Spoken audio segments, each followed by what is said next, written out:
Hello friends, this is Dr. Gopal Sivakumar. இந்த வீடியோவில் நம்ம ஒரு 3 சிக்மா ப்ராசஸ்க்கும் 6 சிக்மா ப்ராசஸ்க்கும் என்ன வித்தியாசம் அப்படின்றத நம்ம ஸ்டாட்டிஸ்டிக்கலி புரிஞ்சுக்க போகிறோம். ஒரு 6 சிக்மா ப்ராசஸ்னா என்ன, அதுக்கு பின்னாடி இருக்கிற ஸ்டாட்டிஸ்டிக்ஸ் என்ன அப்படின்றத நீங்கள் புரிஞ்சுக்கணுன்னா உங்களுக்கு ப்ராசஸ் கேப்பபிலிட்டினா என்னன்னு தெரிஞ்சிருக்கணும், ஸ்பெசிஃபிகேஷன் லிமிட்ஸ்னா என்னன்னு தெரிஞ்சிருக்கணும், கண்ட்ரோல் லிமிட்ஸ்னா என்னன்னு தெரிஞ்சிருக்கணும்.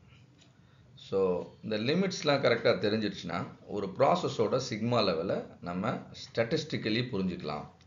அதுக்கப்புறமா you can compare any process using sigma level. ஒரு 6 சிக்மா ப்ராசஸ்க்கும் 3 சிக்மா ப்ராசஸ்க்கும் என்ன வித்தியாசம், இந்த 3 சிக்மா ப்ராசஸ்க்கும் 6 சிக்மா ப்ராசஸ்க்கும் இருக்கிற கம்பேரிசனை எளிமையாக புரிஞ்சுக்கிறதுக்காக தான் in all my trainings I tell my participants 3 sigma process is an elephant process.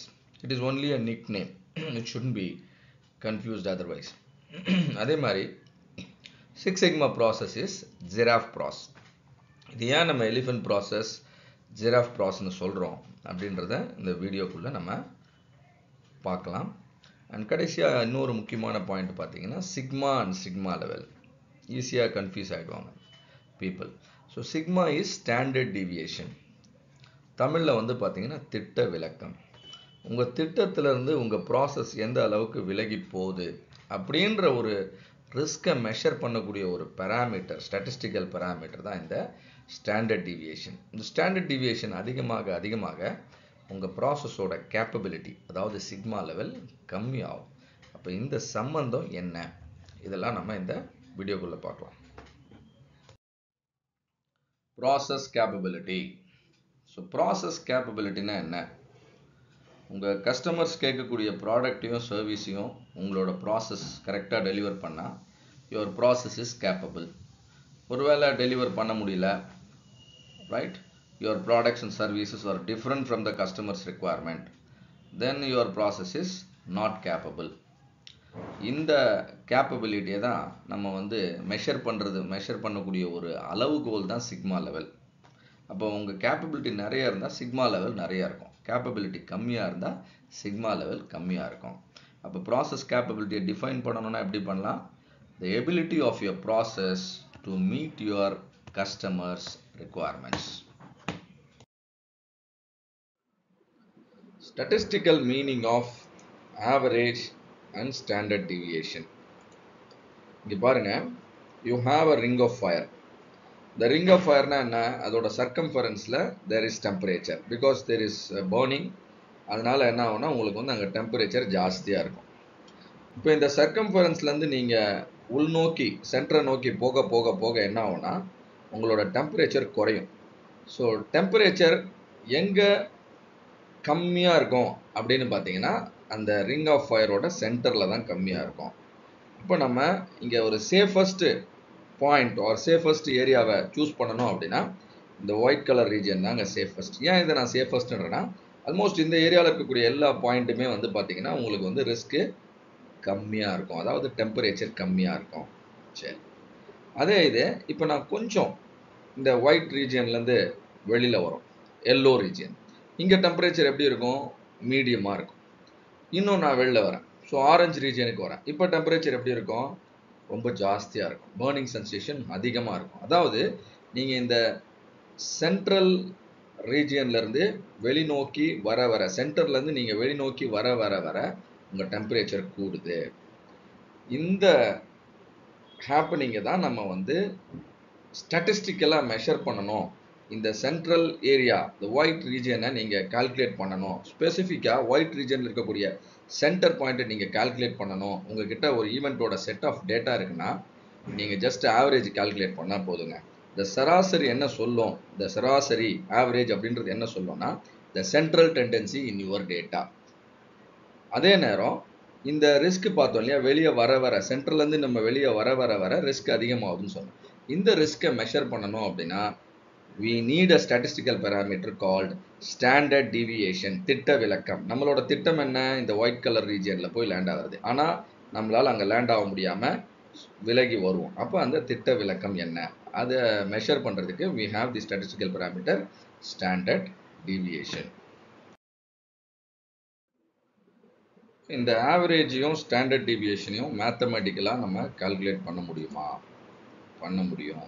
உங்களுக்கு என்ன தேவைன்னா ப்ராசஸ் டேட்டா இருந்தால் போதும். அப்போ ஒரு ப்ராசஸோட சென்ட்ரல் டெண்டன்சி என்ன, ஒரு ப்ராசஸோட ஸ்டாண்டர்ட் டீவியேஷன் என்ன, ரைட்?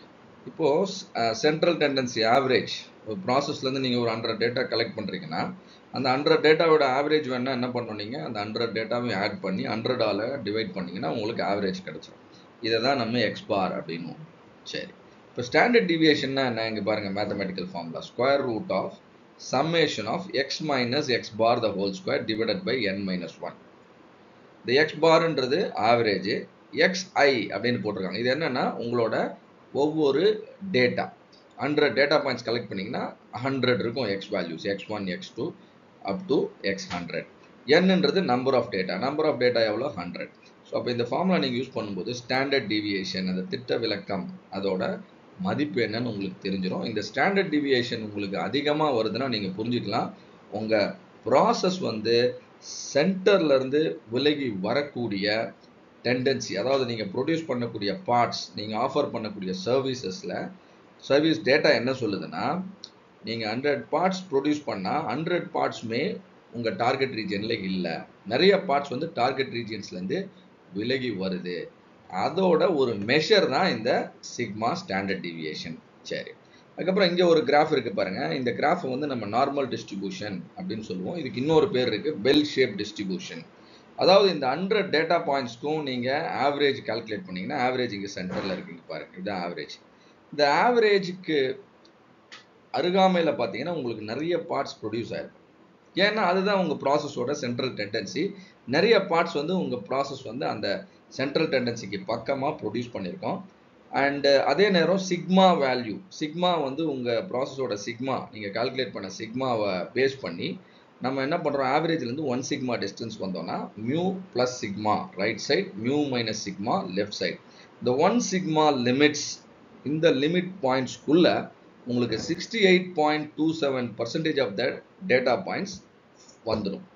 அப்படின்னா என்ன அர்த்தம்னா, நீங்கள் ப்ரொடியூஸ் பண்ண 100 பார்ட்ஸில் நியர்லி 68 பார்ட்ஸ் வந்து பார்ட்ஸோட டைமென்ஷன் ஆர் பார்ட்ஸோட அந்த பர்டிகுலர் கேரக்டரிஸ்டிக்ஸ் எப்படி இருக்கும்னா mu plus or minus 1 sigma அப்படின்ற லிமிட்டுக்குள்ளே இருக்கும். இந்த லிமிட்டை நான் எக்ஸ்டெண்ட் பண்ணேன்னா இந்த பர்சன்டேஜ் உங்களுக்கு அதிகமாகும். இப்போ நான் 2 சிக்மா லிமிட் எக்ஸ்டெண்ட் பண்ணுறேன். அப்போ என்ன ஆகும், mu plus 2 sigma is on your right side, mu minus 2 sigma is on your left side. நான் இந்த லிமிட்ஸ்குள்ள எவ்வளோ பர்சன்டேஜ் ஆஃப் பார்ட்ஸ் இருக்கும் அப்படின்னு பார்த்தீங்கன்னா 95.45% of the parts will fall within 2 sigma limit. இப்போ நான் இன்னொரு சிக்மா போகிறேன், 3 சிக்மா. அப்போ mu plus 3 sigma, mu minus 3 sigma. இந்த 3 சிக்மா லிமிட்ஸ்குள்ள எவ்வளோ பர்சன்டேஜ் ஆஃப் பார்ட்ஸ் இருக்கும் அப்படின்னு பார்த்தீங்கன்னா 99.73% of your data points will stay within your 3 sigma limits. கிட்டத்தட்ட 100 கிட்ட வந்துடும். இதை தான் நம்ம வந்து கண்ட்ரோல் லிமிட்ன்றோம். ஸோ ரைட் சைடில் mu plus 3 sigma is called upper control limit, mu minus 3 sigma is called lower control limit. அப்போ ஒரு ப்ராசஸ் டேட்டாவில் ஆவரேஜும் ஸ்டாண்டர்ட் டிவியேஷனும் தெரியும் பொழுது அந்த ப்ராசஸை பற்றி நம்ம டீட்டெயிலாக புரிஞ்சிக்கலாம். இந்த ப்ராசஸ்லேருந்து வரக்கூடிய அவுட்டில் what percentage of output will be within 1 sigma limit, what percentage will be within 2 sigma limit, what percentage will be within 3 sigma limit, or sigma is known, நீங்கள் எந்த லிமிட் வேணால் எடுத்துக்கலாம், 4 sigma or 5 sigma or even 1.5, எல்லாத்துக்குமே இந்த மாதிரியான ஒரு probability இருக்குங்க. இதை வந்து Friedrich Gauss centuries ago, right, he found and then he gave it as a theory. அதை தான் நம்ம இன்றைக்கும் நம்ம யூஸ் பண்ணுறோம். ஸ்பெசிஃபிகேஷன் லிமிட்ஸ் அப்படின்னா என்ன? இங்கே பாருங்கள், இந்த கிராஃபில் நம்ம அதை எளிமையாக கொடுத்துருக்கோம். எந்த ஒரு ப்ராடக்ட், எந்த ஒரு சர்வீஸ் நீங்கள் ஆஃபர் பண்ணாலும் அதில் சர்டன் ஃபீச்சர்ஸ் வந்து கஸ்டமர் வந்து வில் சர்டன்லி மெஷர். இப்போ அதை தான் நம்ம வந்து சிடிக்யூ மெஷர் அப்படின்னும், கிரிட்டிக்கல் டு குவாலிட்டி மெஷர். இந்த சிடிக்யூ மெஷர் ஃபார் எக்ஸாம்பிள், நீங்கள் வந்து ஒரு பார்ட் ஆர்டர், ஒரு பார்ட் வந்து நீங்கள் ஆர்டர் கொடுத்துருக்கீங்க. இந்த பார்ட்டோட டைமென்ஷன் வந்து உங்களுக்கு இம்பார்ட்டன்ட் அப்படின்னா, so the dimension let's say diameter வந்து உங்களுக்கு வந்து is a CTQ. And the customer targeted value, the diameter needs to be 30 mm. அதுதாங்க இந்த green colour line. So customer targeted value of a particular characteristic is called the centre line. இதுதான் நம்ம mu அப்படின்னு இங்கே describe பண்ணுறோம். இப்போது customer will always give tolerance. Customer சொல்கிறாரு, sir 30 mm is the requirement and however the part is not too critical. So 30 + or - 2 mm is ஓகேன்றார். So இந்த plus or minus 2ன்றது என்னது, அவர் கொடுக்குற டாலரன்ஸ். இந்த டாலரன்ஸை if you add it to the target value 30 will become 32 and this is called upper specification limit. Similarly இந்த tolerance 30 இந்த 30ல இருந்து டாலரன்ஸை வந்து நீங்கள் சப்ராக்ட் பண்ணிங்கன்னு வச்சுக்கோங்க, 30 - 2 28, இதுதான் லோயர் ஸ்பெசிஃபிகேஷன் லிமிட். அப்போ if you are able to produce any parts right between 28 and 32 mm, the customer is ready to accept your product. இதுதான் வந்து ஸ்பெசிஃபிகேஷன் லிமிட்ஸ்னு பேர். இந்த எல்எஸ்எல்லுக்கும் யூஎஸ்எல்லுக்கும் இடையே இருக்கக்கூடிய வித்தை தான் நம்ம என்னன்னு சொல்கிறோம், specification with. If you produce parts anywhere within the specification width, all the parts will be accepted by your customers. So control லிமிட்ஸை எப்படி ஃபைண்ட் அவுட் பண்ணுறது அப்படின்றத நம்ம பார்த்துடலாம். இப்போ நம்ம ஆல்ரெடி வந்து ஸ்பெசிஃபிகேஷன் லிமிட்ஸ் புரிஞ்சுக்கிட்டோம், கஸ்டமர் டார்கெட் புரிஞ்சுக்கிட்டோம். அண்ட் நம்ம எக்ஸாம்பிளில் வந்து கஸ்டமர் டார்கெட் வந்து டைமென்ஷன் 30 யூனிட்ஸ், இதுதான் நம்ம சிடிக்யூன்னு சொல்லுவோம். இப்போ நம்ம ப்ராசஸ் இந்த டைமென்ஷனை கரெக்டாக ப்ரொடியூஸ் பண்ணுதா அப்படின்னு தெரிஞ்சுக்கிறதுக்காக நம்ம என்ன பண்ணுறோம், ப்ராசஸ்லேருந்து ஒரு 100 சாம்பிள்ஸ் எடுக்கிறோம். இந்த 100 சாம்பிள்ஸ்க்கும் நம்ம ஆவரேஜ் கால்குலேட் பண்ணுறோம். இந்த ஆவரேஜ் தான் எக்ஸ் பார். இந்த எக்ஸ் பார் நான் கால்குலேட் பண்ணும்பொழுது எக்ஸ் பார் வந்து எவ்வளோ கிடைக்குது அப்படின்னு பார்த்தீங்கன்னா 30 mm அப்படின்னு வருது. கஸ்டமர் டார்கெட்டும் 30 mm, ப்ராசஸ் ஆவரேஜும் 30 mm. இந்த மாதிரி உங்களுக்கு ரியல் டைமில் நடந்துச்சுன்னா அது ரொம்ப ஒரு பெரிய விஷயம், பாராட்டப்படக்கூடிய விஷயம். ஆனால் மோஸ்ட்லி பார்த்தீங்கன்னா process average will be different from customer target. இந்த 100 டேட்டா பாயிண்ட்ஸை வச்சுக்கிட்டு I'm also calculating sigma. Sigma என்ன, standard deviation. The standard deviation is found to be 0.666 வருதுங்க. இப்போ 0.66 என்ன அர்த்தம் அப்படின்னா, இந்த நமக்கு தெரியும் control limit will stay at 3 sigma units from the process average. அப்போ x bar கூட 3 times sigmaவை ஆட் பண்ணுங்க. 3 times sigma எவ்வளோ, 2. அப்போ x bar எவ்வளோ, 30. 30 + 2 எவ்வளோ, 32. இந்த 32 தாங்க உங்களுக்கு அப்பர் கண்ட்ரோல் லிமிட். இதே மாதிரி x bar கூட 3 sigmaவை சப்ராக்ட் பண்ணுங்க. அப்போ 3 sigma எவ்வளோ, 2. x bar எவ்வளோ, 30. இந்த 30ல் 2வை சப்ராக்ட் பண்ணிங்கன்னா 28 வரும். இந்த 28 தாங்க உங்களுக்கு லோயர் கண்ட்ரோல் லிமிட். இந்த அப்பர் கண்ட்ரோல் லிமிட்டுக்கும் லோயர் கண்ட்ரோல் லிமிட்டுக்கும் இடையே இருக்க வித்து தான் ப்ராசஸ் வித். இந்த ப்ராசஸ் வித் எவ்வளோ வருது, 32 - 28, 4 யூனிட்ஸ். இப்போ உங்களுக்கு கண்ட்ரோல் லிமிட்னா என்னென்னு தெரிஞ்சிச்சு, அப்பர் கண்ட்ரோல் லிமிட்னா என்னென்னு தெரிஞ்சிச்சு, லோயர் கண்ட்ரோல் லிமிட்னா என்னென்னு தெரிஞ்சிச்சு, ப்ராசஸ் வித்னாலும் என்னென்னு தெரிஞ்சிச்சு. இப்போ நம்ம ஒரு 3 sigma ப்ராசஸ்னால் என்னன்றதை பார்க்க போகிறோம். இங்கே பாருங்கள், நம்ம ஏற்கனவே டிஸ்கஸ் பண்ண மாதிரி ஸ்பெசிஃபிகேஷன் வித்து கொடுத்துருக்கோம், ப்ராசஸ் வித்தும் கொடுத்துருக்காங்க. Specification with USL - LSL 4 units and process with is also UCL - LCL 4 units. இப்போ இங்கே பாருங்கள், உங்கள் ஸ்பெசிஃபிகேஷன் வித் வந்து ஸ்பெசிஃபிகேஷன் லிமிட்ஸ் வந்து ரெட் கலரில் இண்டிகேட் ஆகிருக்கு, red colour line. This is Appar specification limit. எவ்வளோ உங்களுக்கு அப்பர் ஸ்பெசிஃபிகேஷன் லிமிட், இது வந்து 32. லோயர் ஸ்பெசிஃபிகேஷன் லிமிட் எவ்வளோ உங்களுக்கு, 28. ஸோ USL LSL ஸ்பெசிஃபை ஆகிடுச்சு. அண்ட் கஸ்டமர் டார்கெட் வேல்யூ சென்டரில் இருக்குது 30. ப்ராசஸ் ஆவரேஜ் நம்ம எவ்வளோ கால்குலேட் பண்ணோம், அதுவும் 30. ரெண்டும் ஓவர்லேப் ஆகிருக்கு. அப்போ ப்ராசஸ் இஸ் ப்ராப்பர்லி சென்டர்ட். இந்த ப்ராசஸ் டேட்டாவிலேருந்து நம்ம கால்குலேட் பண்ண ஸ்டாண்டர்ட் டிவியேஷன் எவ்வளோ, 0.66. அப்போ அப்பர் கண்ட்ரோல் லிமிட் நம்ம ஃபார்முலா அப்ளை பண்ணோன்னா x bar + 3 sigmaன்னு பண்ணால் x பாரும் 30, சிக்மா வந்து 0.66, அப்போ 3 sigma வந்து 2. அப்போ அப்பர் கண்ட்ரோல் லிமிட் 32 வருது. அப்பர் ஸ்பெசிஃபிகேஷன் லிமிட்டும் 32 அண்ட் அப்பர் கண்ட்ரோல் லிமிட்டும் 32. அப்போ ரெண்டும் ஓவர்லேப் ஆகுது. அதே மாதிரி லோயர் ஸ்பெசிஃபிகேஷன் லிமிட் வந்து 28, லோயர் கண்ட்ரோல் லிமிட்டும் வந்து 28. அப்போ லோயர் கண்ட்ரோல் லிமிட்டும் லோயர் ஸ்பெசிஃபிகேஷன் லிமிட்டும் ஓவர்லேப் ஆகுது. ஸோ இந்த மாதிரி உங்களோட ஸ்பெசிஃபிகேஷன் லிமிட்டும் கண்ட்ரோல் லிமிட்டும் ஓவர்லேப் ஆச்சுன்னா உங்கள் ப்ராசஸ்க்கு பேர் வந்து 3 sigma ப்ராசஸ். இந்த ப்ராசஸை தான் நம்ம வந்து 3 sigma ப்ராசஸ்ன்னு சொல்கிறோம். இந்த ப்ராசஸில் இதை ஏன் நம்ம ஸ்பெசிஃபிக்காக 3 sigmaன்னு சொல்கிறோன்னா, இந்த ஸ்பெசிஃபிகேஷன் லிமிட் பார்த்தீங்கன்னா ரெட் கலர் லைன், இது எவ்வளோ டிஸ்டன்ஸில் இருக்கும் ப்ராசஸ் ஆவரேஜ்லேருந்துன்னு பார்த்தீங்கன்னா 3 sigma யூனிட்ஸ் டிஸ்டன்ஸில் இருக்கும். இந்த கண்டிஷன் சாட்டிஸ்ஃபை ஆச்சுன்னா இந்த ப்ராசஸை நம்ம என்னன்னு சொல்லலாம், 3 sigma ப்ராசஸ்ன்னு சொல்லலாம்.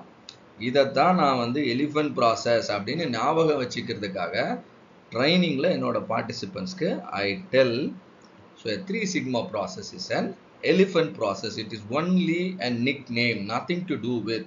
ஏன் இதுக்கு நான் நிக்நேம் இந்த மாதிரி வச்சிருக்கேன்னா இந்த ப்ராசஸ் வந்து ஸ்ப்ரெட் ஜாஸ்தியாக இருக்கும், ரொம்ப அகலமாக இருக்கும். ஸ்ப்ரெட் ஜாஸ்தியாக இருக்கும்னு சொன்னால் என்னென்னா கண்ட்ரோல் லிமிட் வந்து ஸ்பெசிஃபிகேஷன் லிமிட்டே டச் பண்ணிடுது.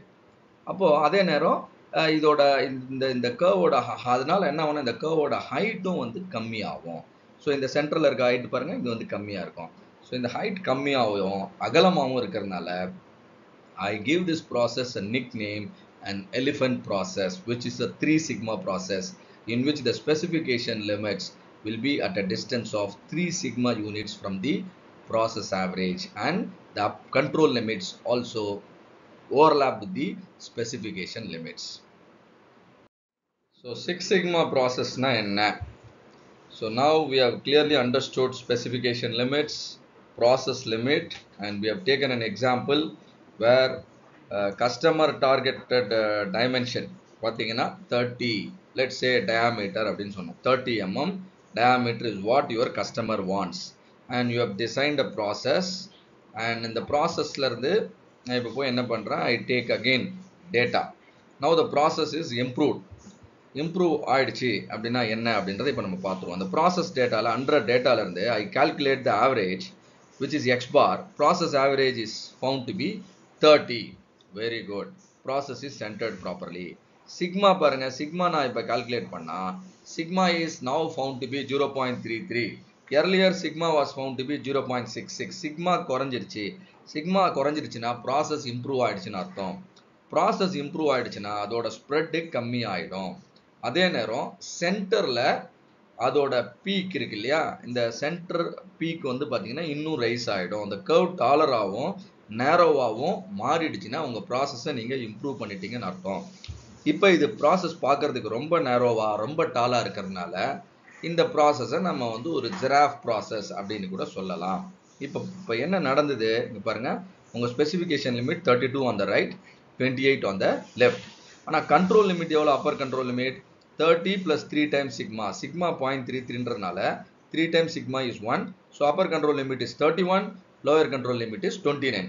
And clearly the control limits are placed very well, well inside the specification limits. இப்போ உங்க process width பார்த்தீங்கன்னா is only 2 mm. ஆனால் specification width வந்து 4 mm. So process width specification widthல பாதியா மாறிடுறதுனால இந்த ப்ராசஸை நம்ம வந்து டபுளி கேப்பபிள் ப்ராசஸ்னு சொல்லலாம். அதை விட முக்கியமாக இன்னொரு விஷயம், இந்த ஸ்பெசிஃபிகேஷன் லிமிட் வந்து ப்ராசஸ் ஆவரேஜ்லேருந்து எவ்வளோ டிஸ்டன்ஸில் இருக்குன்னு நீங்கள் பார்த்தீங்கன்னா 3 times green sigma and 3 times pink sigma, and totally 6 sigmas are there between your specification limit and process average on the right side as well as on the left side. And so now your process is called a 6 sigma process. Right, now your process is doubly capable because it occupies only half of the tolerance given by your customer. Customer has given a tolerance of 2 mm on the right side. However, your process is limiting its extremities only up to 1 mm from the targeted value on the right, similarly on the left. அதனால this process is called doubly capable process, and இதைத்தான் நம்ம வந்து giraffe process அப்படின்றோம். Because the shape of the normal distribution, the shape of the distribution of the data is very narrow as well as it is taller in the center, and so I tell my participants the 6 sigma process as a giraffe process, which is again only a nickname. இப்போ நம்ம ஒரு 3 sigma ப்ராசஸையும் 6 sigma ப்ராசஸையும் compare பண்ணி பார்க்க போகிறோம். ஒரு 3 sigma ப்ராசஸில் என்ன மாதிரியான ஈல்டு கிடைக்கும், ஒரு 6 sigma ப்ராசஸில் என்ன மாதிரியான ஈல்டு கிடைக்கும் நம்ம பார்க்க போகிறோம். இப்போ இந்த ஸ்லைடை பார்த்தீங்கன்னா இங்கே ஒரு கிராஃப் இருக்குது. இந்த கிராஃப் வச்சு பார்க்கும்பொழுது இது என்ன ப்ராசஸ் அப்படின்னு கேட்டிங்கன்னா, see here ப்ராசஸ் ஆவரேஜ் சென்டரில் இருக்குது அண்ட் ஸ்பெசிஃபிகேஷன் லிமிட் லெஃப்டில் ஒன்று இருக்குது, ரைட்டில் ஒன்று இருக்குது. இந்த ஸ்பெசிஃபிகேஷன் லிமிட்டுக்கும் ப்ராசஸ் ஆவரேஜ்க்கும் இடையே இருக்க distance is equal to 3 times sigma. இதை தான் நம்ம வந்து 3 sigma ப்ராசஸ்னு பார்த்தோம். இப்போ 3 sigma units from the process average is also the position for our control limit. அப்போ clearly இங்கே control limitம் ஸ்பெசிஃபிகேஷன் லிமிட்டும் ஓவர்லேப் ஆயிருக்கு. ஸோ கண்ட்ரோல் லிமிட்ஸ்க்குள்ள what percentage of data points will fall அப்படின்றத நம்ம காசியன் டிஸ்ட்ரிபியூஷன் மூலியமா நம்ம படிச்சிருக்கோம்.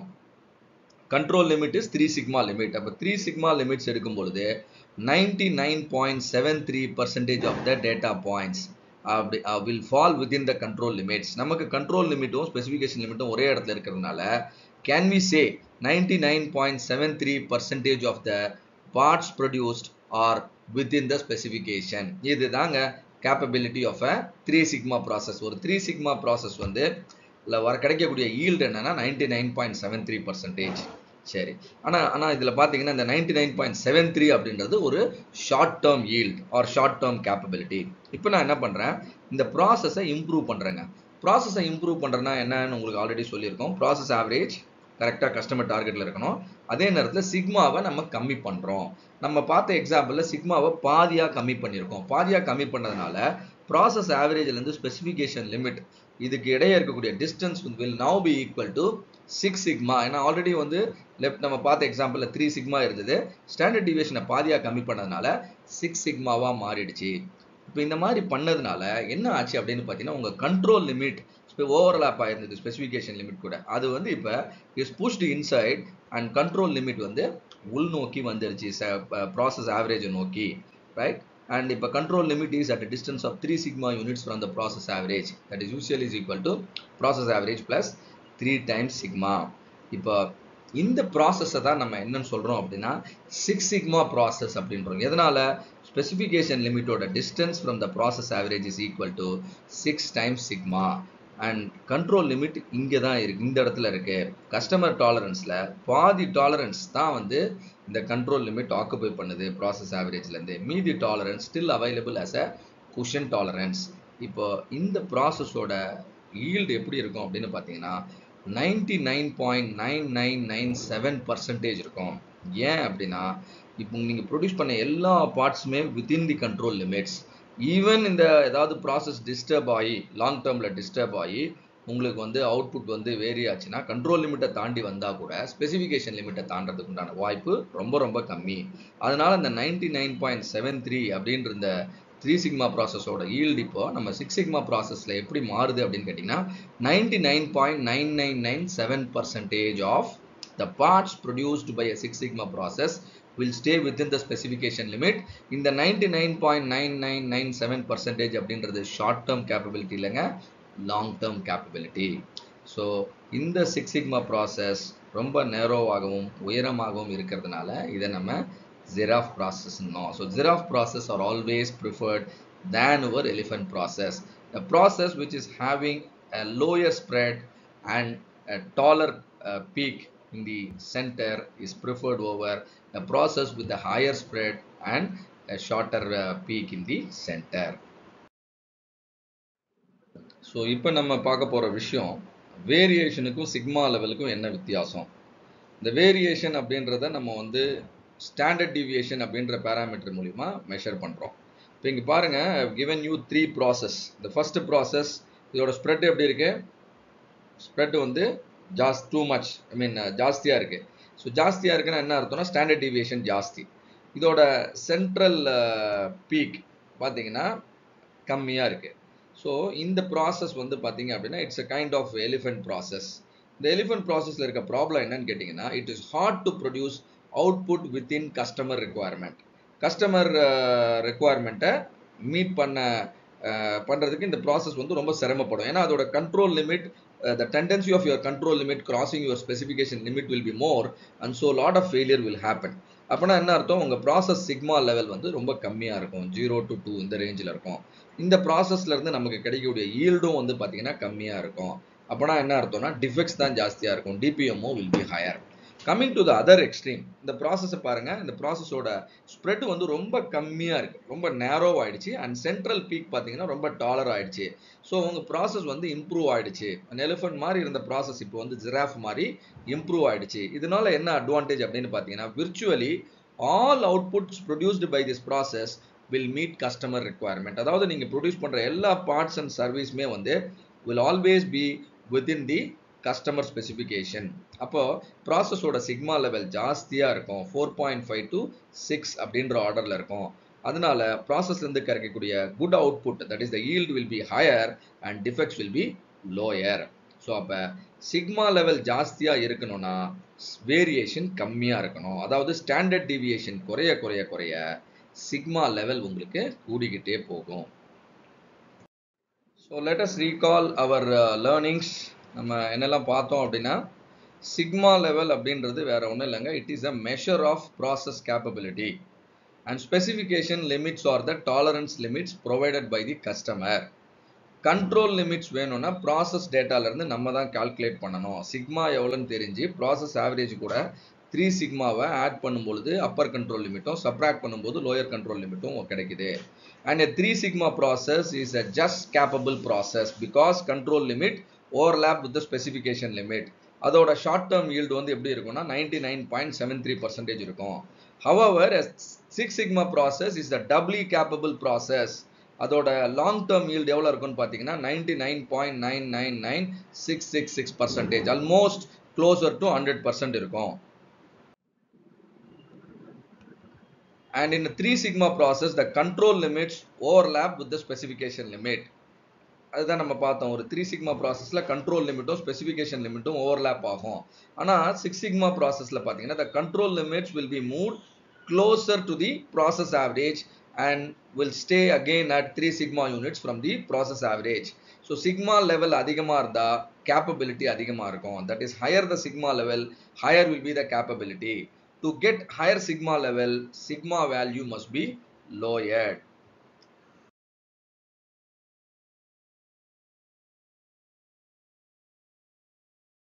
So thank you all. Thank you for watching this session. See you again in my next video.